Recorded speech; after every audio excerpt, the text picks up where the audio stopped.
തലശ്ശേരി നഗരസഭയുടെയും Kerala state ex service ലീഗിന്റെയും സംയുക്താഭിമുഖ്യത്തിൽ റിപ്പബ്ലിക് ദിന റാലി സംഘടിപ്പിച്ചു.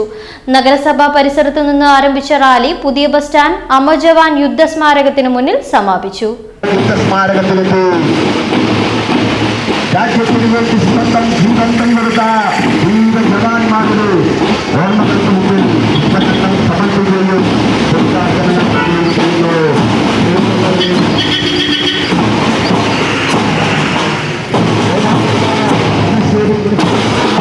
നഗരസഭാ ചെയർമാൻ കാരായി ചന്ദ്രശേഖരൻ യുദ്ധസ്മാരകത്തിൽ പുഷ്പചക്രം സമർപ്പിക്കുകയും പുഷ്പാർച്ചന നടത്തുകയും ചെയ്തു.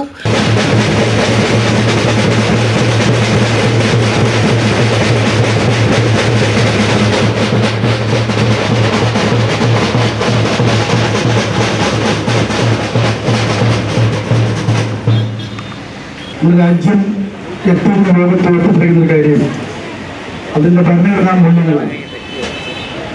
ചടങ്ങിൽ major general T Padmini, retired lieutenant colonel VP Pushparajan, നഗരസഭാ കൗൺസിലർമാർ, മുൻ കൗൺസിലർമാർ, നഗരസഭാ ജീവനക്കാർ, വിമുക്ത ഭടന്മാർ, NCC കേഡറ്റുകൾ, ഹരിതകർമ്മ സേനാംഗങ്ങൾ, വ്യാപാരി വ്യവസായി സമിതി അംഗങ്ങൾ, വ്യാപാരി വ്യവസായി ഏകോപന സമിതി അംഗങ്ങൾ, ഹോട്ടൽ ആൻഡ് റെസ്റ്റോറന്റ് അസോസിയേഷൻ ഭാരവാഹികൾ, ബേക്കറി അസോസിയേഷൻ പ്രവർത്തകർ തുടങ്ങി വിവിധ രാഷ്ട്രീയ സാംസ്കാരിക സംഘടനാ പ്രതിനിധികൾ റാലിയിൽ പങ്കെടുത്തു.